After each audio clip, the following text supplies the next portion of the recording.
사사기 마지막에 가면 출애굽 이후 가나안 땅에 들어온 이스라엘 백성들이 어떤 삶을 살았는가 하는 그 이야기를 두 개의 이야기로 해석해 놓은 장면이 등장합니다. 먼저 17장에 가면 이야기 하나가 등장하는데, 미가라고 하는 청년 어머니가 아들이 잘못했다가 반성을 하자 그 잘못한 것에 대한 기념을 남기기 위해서 개인 신상을 하나 만들었습니다. 개인 신상을 만들고 보니 그 신상을 섬겨줄 제사장이 필요해서 개인 제사장을 하나 고용하게 되어집니다. 그리고 그것을 집에서 모셨습니다. 그런데 마침 단지파 자손들이 정복 전쟁을 위해서 위에 단지방으로 올라갈 때에 신의 도움을 받고 싶고 하나님의 은총을 받고 싶어서 보니 그 개인 신상이 있는 것입니다.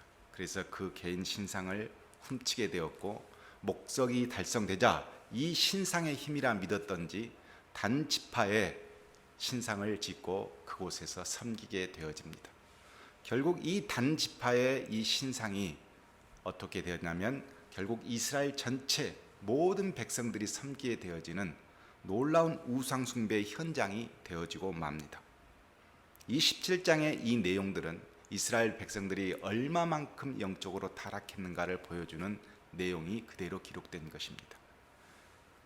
그리고 17장 6절에 그렇게 되어진, 영적으로 타락하게 될 수밖에 없었던 이유에 대해서 이렇게 기록해 놓았습니다. 그때에는 이스라엘의 왕이 없으므로 사람마다 자기 소견에 옳은 대로 행하였더라 라고 기록해 놓았습니다. 다시 19장에 가면 레위인 한 사람이 첩을 두었는데, 이 첩이 행음하자 친정으로 쫓아보냈는데 그곳이 베들레헴이었습니다. 후에 다시 레위인이 이 첩을 데려오기 위해서 베들레헴에 내려갔고, 설득해서 다시 자기 집으로 데려오는 과정 중에서 베냐민 지파 사람들을 만나게 되었는데, 이곳에서 불량배들이 이 데려온 첩을 그만 폭행을 했고, 그래서 그 자리에서 죽고 말았습니다.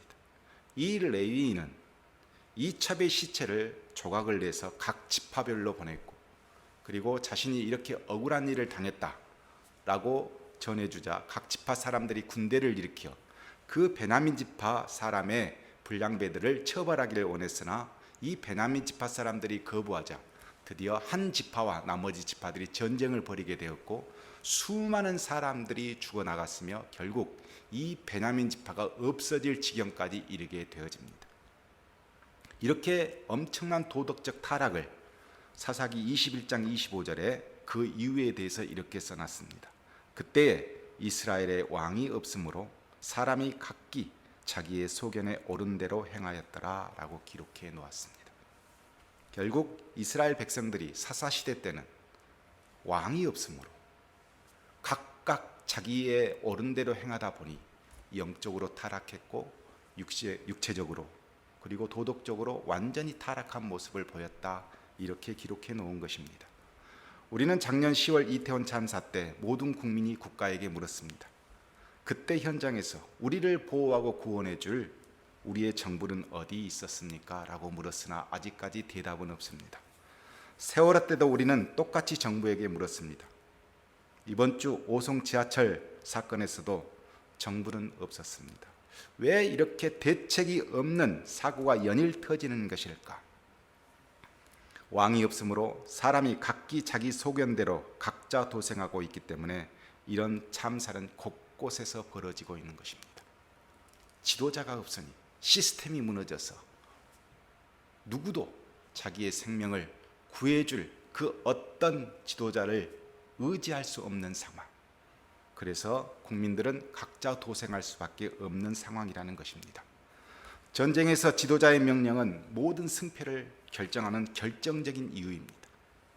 전쟁 같은 요즘 세상에서 이런 위급한 사태가 발생했을 때 정확하게 대처해주고 인도해줄 지도자의 명령은 필수적이고 생명과도 같습니다. 그럼에도 우리는 그것을 누리지 못하는 세상에 지금 존재하고 있는 것입니다. 우리는 과연 왕이 존재하고 있는 공동체에 속해 있는가 한번 생각해 볼 때가 되었습니다.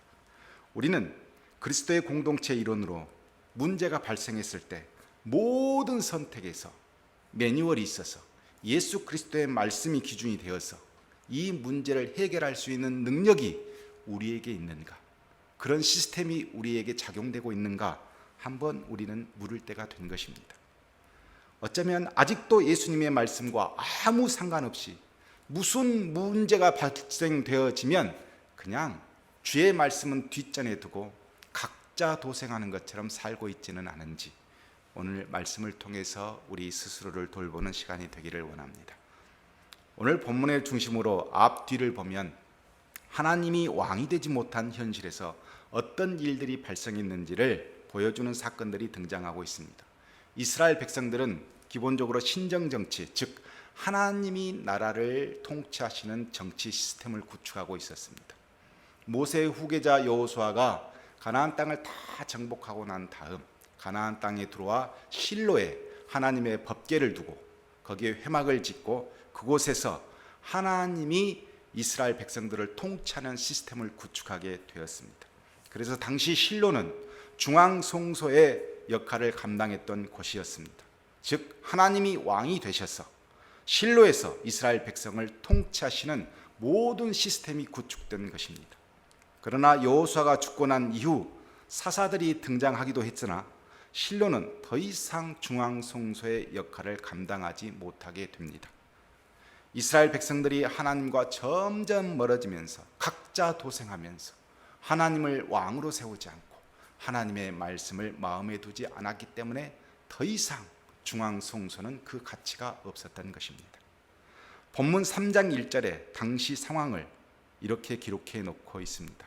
아이 사무엘이 엘리 앞에서 여호와를 섬길 때에는 여호와의 말씀이 희귀하여 이상이 흔히 보이지 않았더라라고 기록해 놓았습니다. 즉 하나님께서 이스라엘 통치하시기 위해 말씀을 주시는 것이 이 당시에는 너무 드물었고, 하나님께서 깨닫게 하기 위해서 환상도 주고 이상도 주시는데 이것도 해 주시지 않았습니다. 즉 쉽게 이야기하면 하나님의 통치가 이루어지지 않고 있는 것입니다.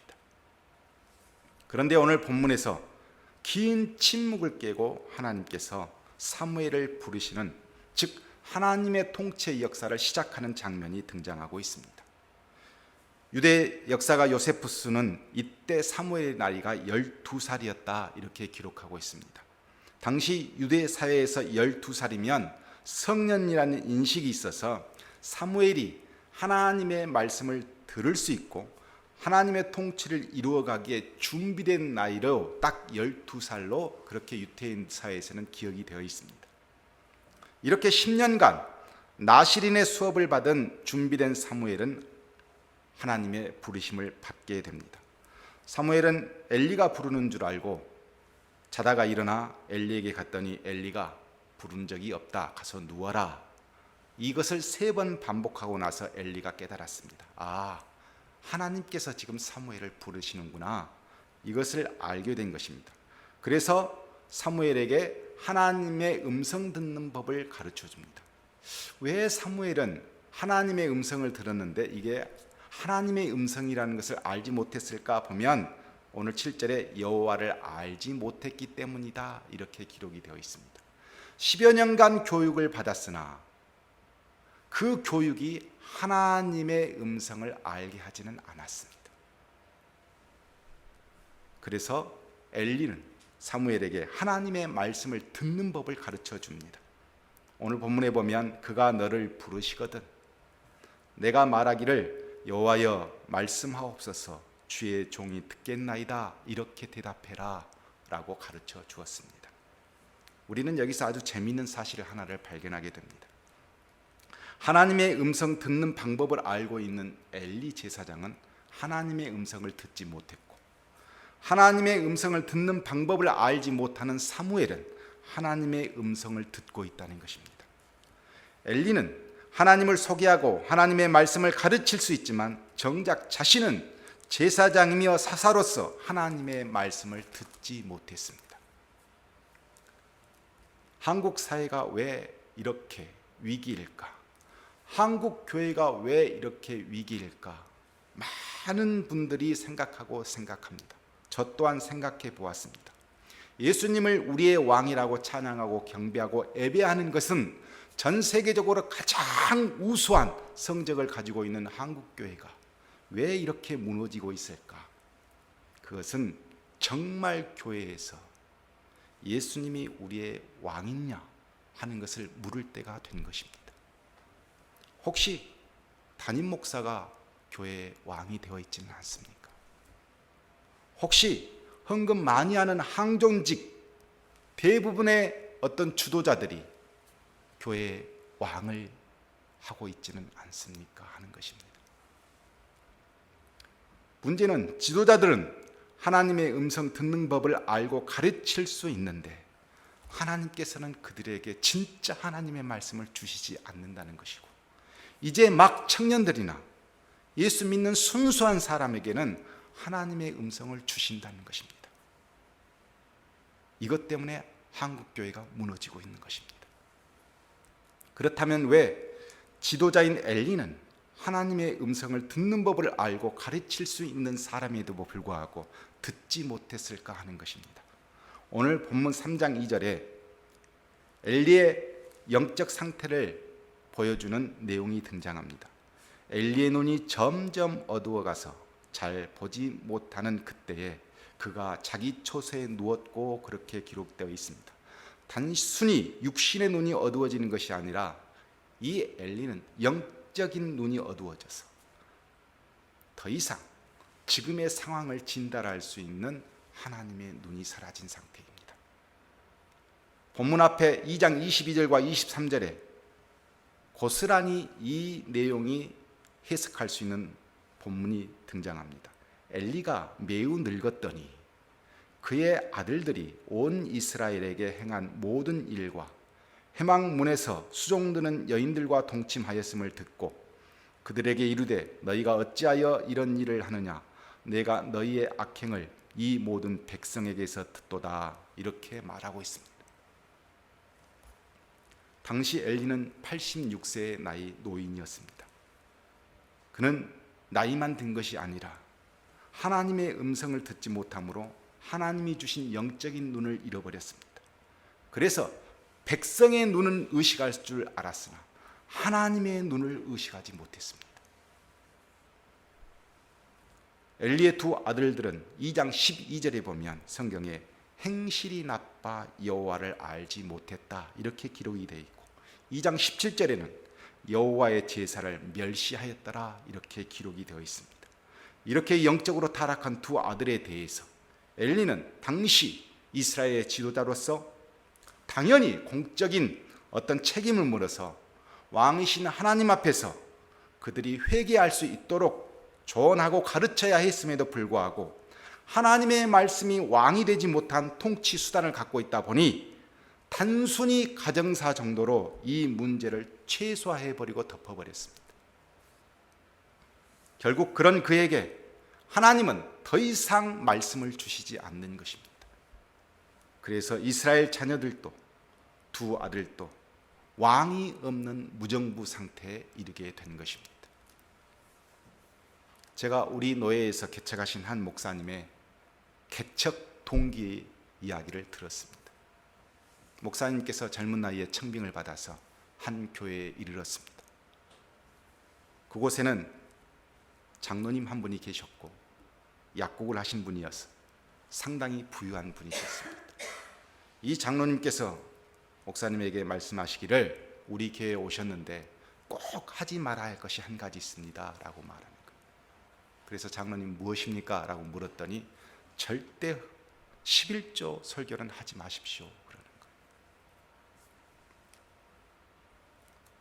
그런데 목사님은 어느 날 11조 설교를 하게 되었습니다. 그날 저녁 장로님이 사택으로 찾아오셨습니다. 그리고 다툼이 이어졌고 다툼 끝에 장로님이 목사님을 폭행하게 되었습니다. 목사님은 그 이후로 이사를 해서 개척을 하게 되었습니다. 하나님의 말씀이 왕이 되어야 하는데 사람의 생각이 왕이 되어 있는 교회였습니다. 이렇게 하나님의 말씀이 진리로 선포되지 않는 곳은 하나님께서 통치하시지 않습니다. 그러니 타락과 죄가 넘쳐 흘러 회개가 있을 수 없는 것입니다. 2장 27절부터 보면 하나님의 저주가 엘리 가문에 선포되는데, 놀랍게도 당시 중앙성소 실로에서 하나님의 법궤를 모시고 예배하고 있는 엘리에게 말씀하신 것이 아니라 다른 선지자를 통해서 엘리에게 들려주십니다.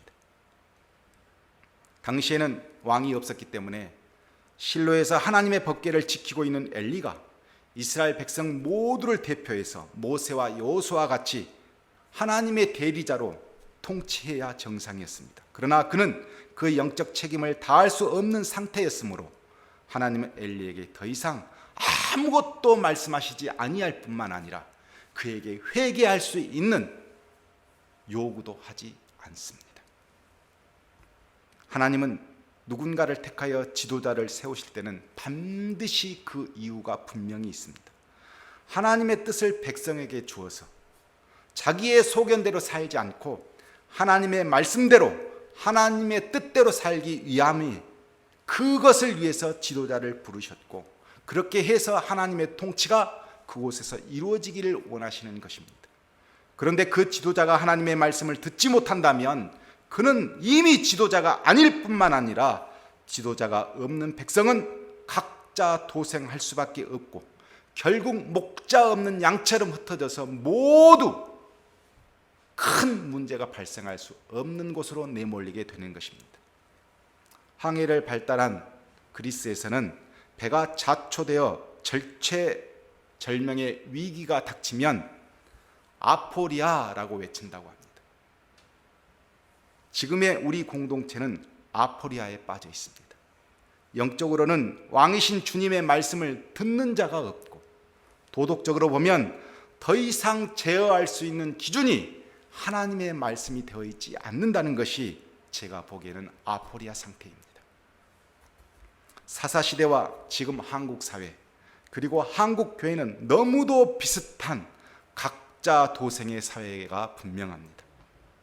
우리나라의 현 모습은 어떤 사회학자가 평가하기를 치열한 경쟁은 있으나 정당한 원칙이 없는 사회다, 이렇게 평가를 했습니다. 태어나자마자 흙수저 금수저가 분리된 사회, 벌써 젊은 나이에 빈부의 격차를 넘어서지 못하고 있습니다. 젊었을 때 고생은 사서도 한다고 어른들이 그랬는데 그런 말은 옛말이 되었습니다. 고생은 고생으로 끝나는 사회가 우리 사회입니다. 더 이상 신분 상승이 어려운 사회, 불가능한 사회가 한국 사회입니다. 사교육이 미래를 결정하는 사회가 한국 사회입니다.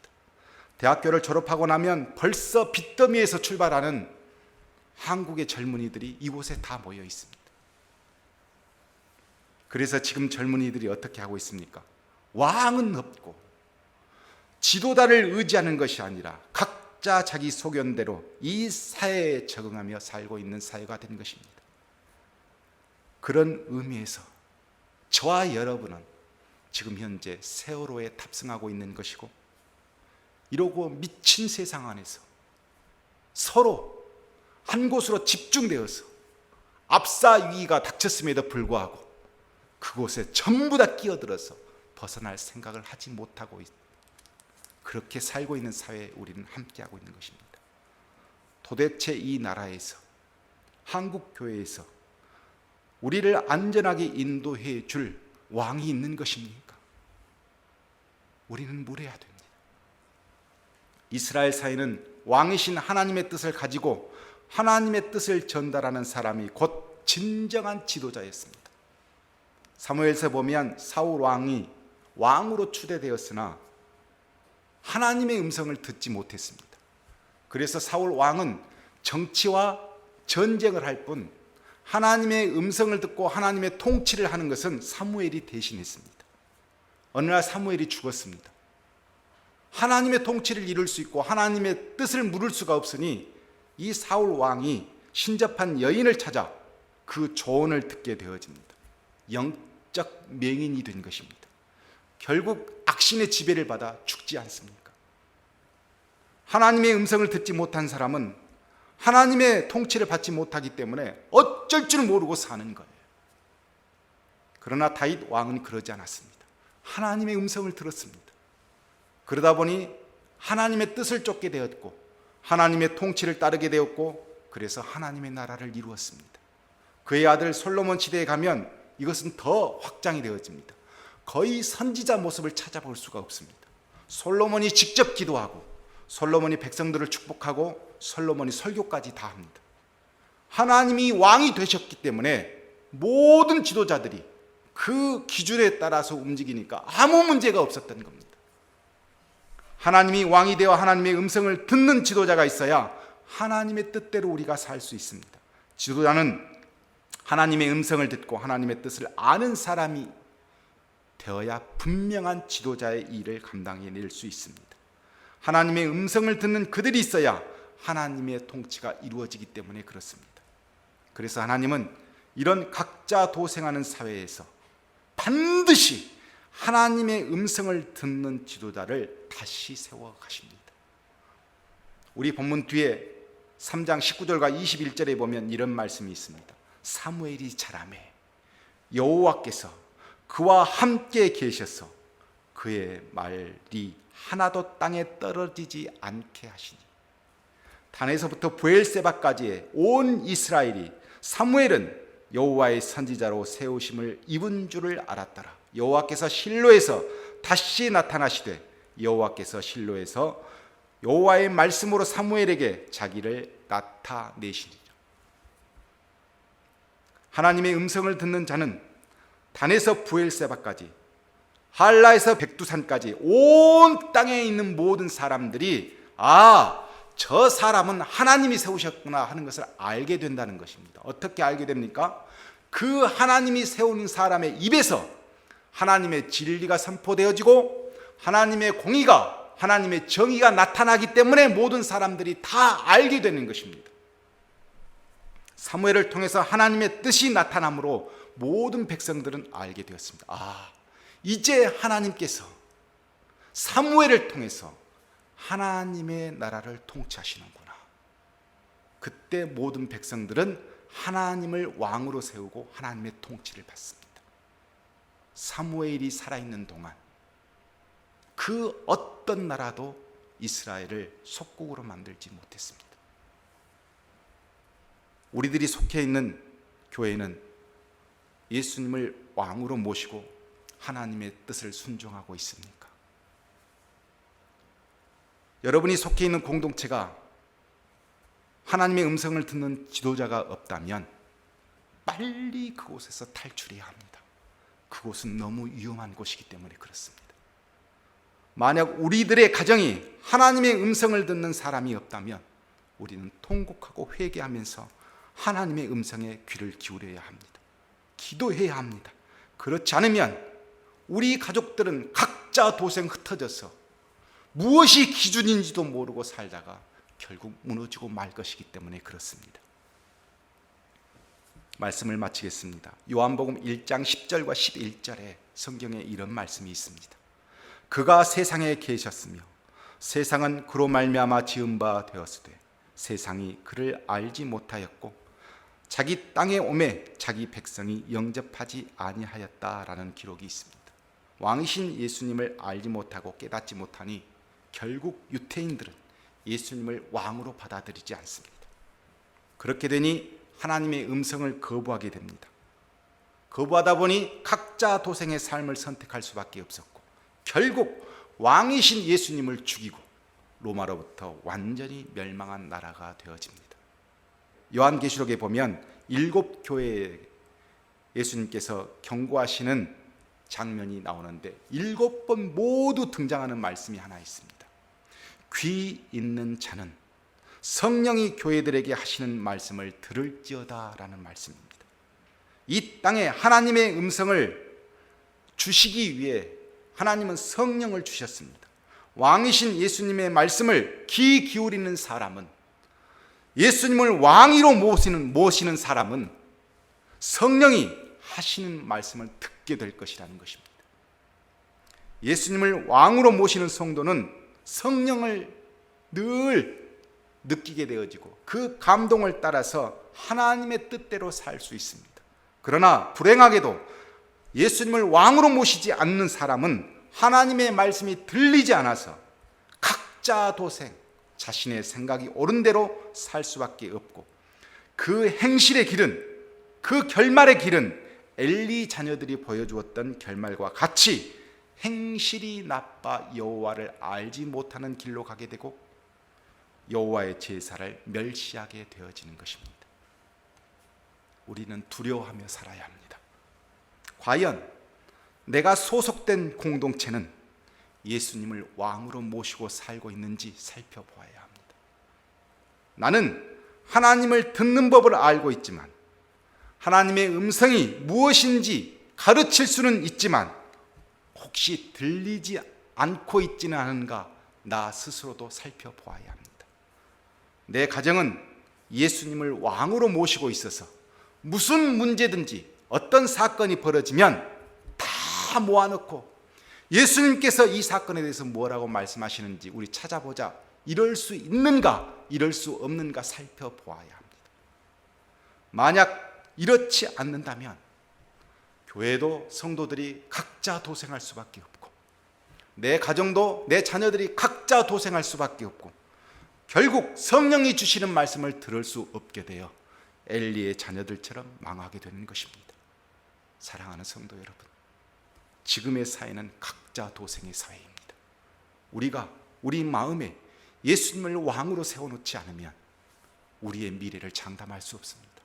언제 무슨 일이 닥쳐서 어떤 변화에 우리가 함몰될지 모르는 그런 세대에 살고 있습니다. 우리를 살펴야 되고, 우리 교회를 살펴야 되고, 우리 가정을 살펴야 됩니다.